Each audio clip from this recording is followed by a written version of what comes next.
Hello, everybody, and welcome once again to Sports Talk 920.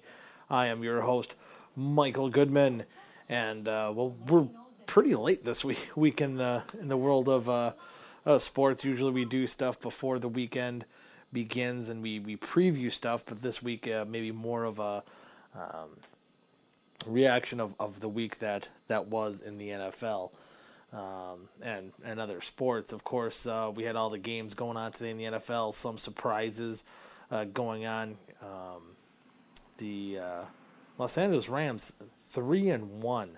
How about that? After the 0-1 start against the San Francisco 49ers, where they basically got nothing going offensively. Still, really not blowing anyone's doors off on the offensive side of the ball.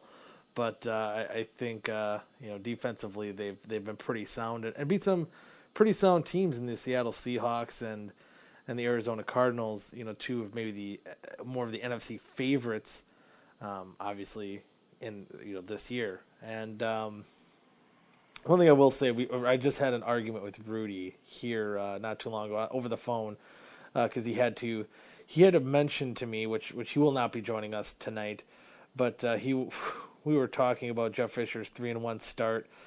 Finally, this might be the first time he was over 500 this late in the season with the Rams. I'm not sure if that's accurate or not, but we could for surely say that right now, maybe better than what they thought they were going to be at this point, especially again after that such a horrible start in week one showing against the 49ers. But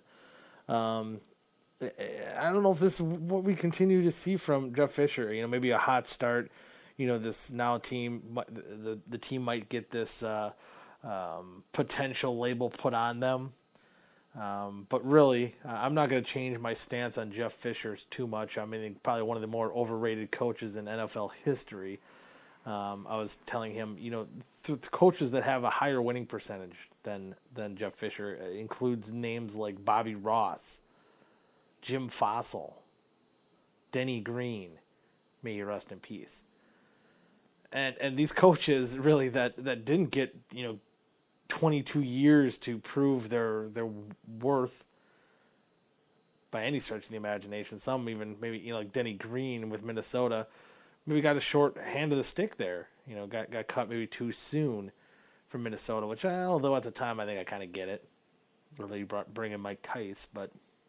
And then Rudy's argument will always be that he doesn't have a Hall of Fame or he never had a good quarterback. But, well, if you can't get offensive minds around you, especially with the Rams now where you have offensive or you have team control on who you bring on that roster, I'm sure you get to influence who you bring in your staff. And basically, to me, he reminds me of a Rex Ryan, where you're basically looking at a guy that is a good coordinator. I mean, I would hire him as a defensive coordinator in a heartbeat. As a head coach, I would think a lot before I would pull that move. I probably wouldn't even do it. Wouldn't even consider it. 22 years in the business, 6 playoff appearances, only 5 playoff wins, and 3 of them came in 1999 when he led the Tennessee Titans in the Super Bowl. So, I mean, if we're getting hot on, I think Rudy might be one of the very few people that's high on Jeff Fisher. And he has those infatuations with weird coaches, Mike Sherman, Dave Wanstead, Brett Bielema, Jeff Fisher, whatever, all the guys you can name there. He has infatuations with the weirdest coaches, maybe the most mediocre to bad coaches that we've ever seen. And probably out of all the ones I listed there, between like Bielema, Sherman, Dave Wanstead, and Jeff Fisher, probably Bielema is going to be the one that's the best out of them. He's turned it around in Arkansas. He held Wisconsin to being a pretty reputable team when he was there too. He was part of getting the Badgers into 3 straight Rose Bowl games. So he was part of that. So I mean, I can understand the Brett Bielema thing, and I understand his stance on Bielema now, liking him a little bit better now that he's not with Wisconsin and you don't have to be frustrated with him anymore. But, I mean, basically with Jeff Fisher's accomplishments, which he has been high on for a very long time. It to me reminds me of Danica Patrick validating her career for 6 top 10 finishes over the 4+ seasons or 3+ seasons that she's been full time in the Cup Series. Maybe worthy of being a coach for some of these years. I'm not saying he was never a worthy coach, but I think the game has passed him by. Even with this 3-1 start, he had a challenge at the end of the game that was clearly an incomplete pass, and timeouts that were at an absolute premium at that point. I think they were trailing at 13-10 at the time. That if they would have lost the timeouts, if they weren't able to get the lead right away, we could have been talking about a whole different story for Jeff Fisher, falling to 2-2 after a dumb, challenge that was. I mean, there was 0% chance you were going to win that challenge. There was absolutely nothing. And you don't hear the criticism that, I mean, this is something that I probably won't be able to see in highlights because Jeff Fisher gets these passes in the media that I don't know. I mean, kind of like a Rex Ryan, a guy that surprisingly gets second chances. He had a good couple of runs leading the Jets to 2 straight AFC Championship games, but since then has kind of been a dysfunctional coach. But both these coaches, I guess this week can't say too much that they've had pretty big weeks and got wins over some pretty good teams. And with Rex Ryan, they got that 16-0 win over the Buffalo Bills, which Brissett, starting for the Patriots, didn't have a terrible game by any stretch of the imagination, but I think maybe hurt just enough to make big plays for that team. They had chances to score, they just couldn't punch it in, and I still think, albeit this week, I'm pretty sure it probably meant a lot more to the Buffalo Bills than it did to the New England Patriots, because I think if you would have asked even Bill Belichick, who, I'm sure if you were a media person and asked him, he would be like, well, we play to win every game. That's what we do. We lost this game and we're on to Cleveland now. Anyway, I'm pretty sure that if you asked him behind closed doors or anyone else in that Patriots organization, going 3-1 after the first 4 games,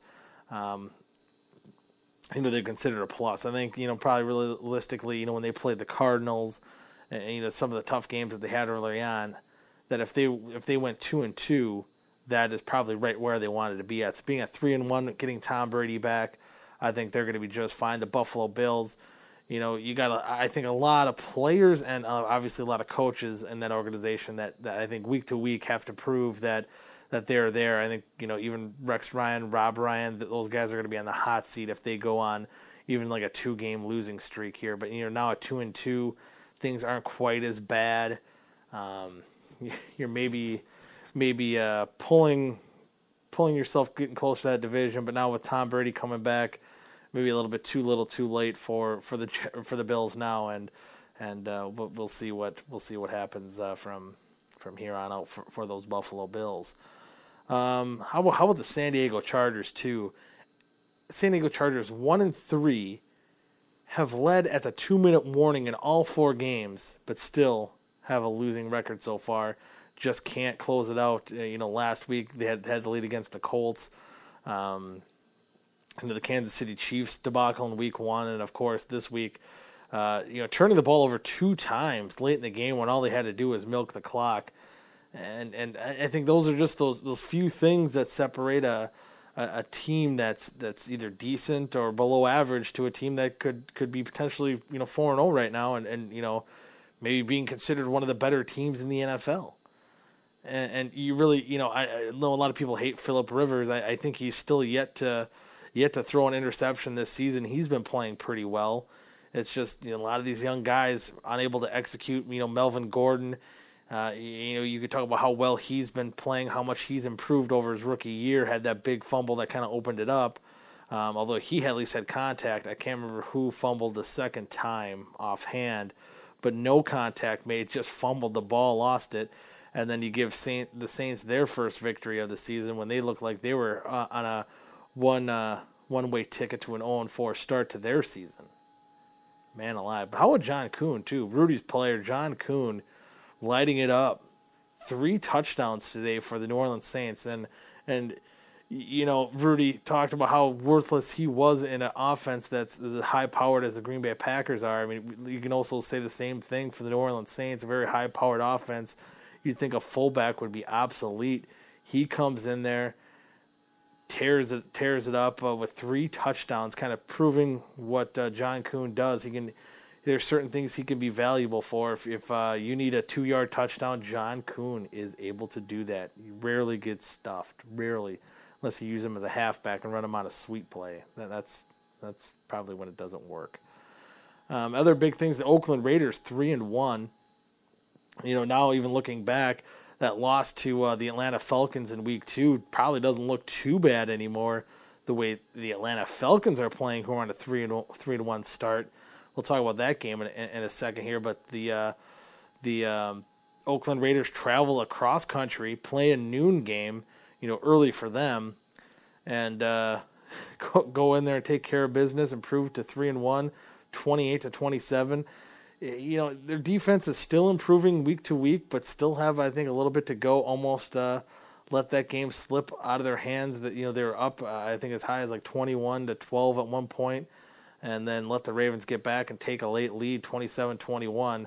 But we're able to take care of business, and I still think, you know, this is a team I think will get in the playoffs. I don't think they're going to be a team that I think they're, even with the injuries at quarterback, or, you know, who, if it's going to be Paxton Lynch or Trevor Siemian, I still think they're just a step below, you know, the Denver Broncos right now. But I mean, that could change quickly too if maybe Paxton Lynch, you know, he played well in substitution of Siemian, but you know, that's yet to be seen. But I think right now where they're at second place, getting a wild card spot, you know, I think if you're a Raiders fan too, that's one big thing for you, besides maybe if they can stay in Oakland.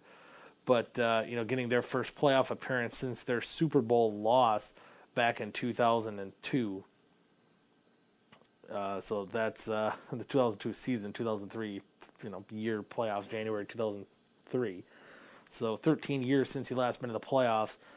You know, a 3-1 start, that's good for your efforts for the playoffs there.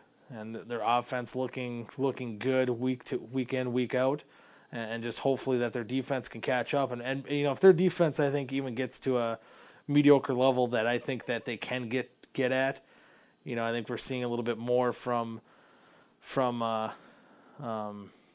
man, why am I brain farting on the name here? Bruce Irving and Mac. Oof. Almost forgot his last name there. That they'll be fine. I think they'll be all right, and maybe even push their way up and are able to beat Denver and go ahead and win that division. So, good job on the Oakland Raiders. Other teams. You talk about the Atlanta Falcons too. Yeah, they won. I believe it was 45-33, I believe that's final score was. Taking care of business there, something along 48-40 or 33, something like that, whatever it was. But easily handling the defending NFC champions and the Carolina Panthers, and I think it's a combination mix of the Atlanta Falcons, at least offensively, are going to be one of the better offenses in the NFL this year. You know, defensively, yeah, you know, I think they're going to be good enough to win this division as it looks right now. And Matt Ryan, you know, I think Chris Collinsworth said it tonight in the game. You know, right now, if the season ended today, you know, for one, you'd be missing a big chunk of like 8 games, but also we'd be talking Matt Ryan probably winning the MVP right now. And so yeah, he's playing well. Julio Jones went on a tear. If you had him on in a fantasy league, you'd be very happy. But anyway, as far as the Carolina Panthers are concerned, you have Cam Newton, who's been kind of struggling a bit as of the past few games. You know, maybe having kind of what Aaron Rodgers had last year. But although, you know, that superstar year that he had last year, I think was a little, maybe not a fluke, but maybe settling back down to reality a little bit. I think he's a very good quarterback. I would not throw him into the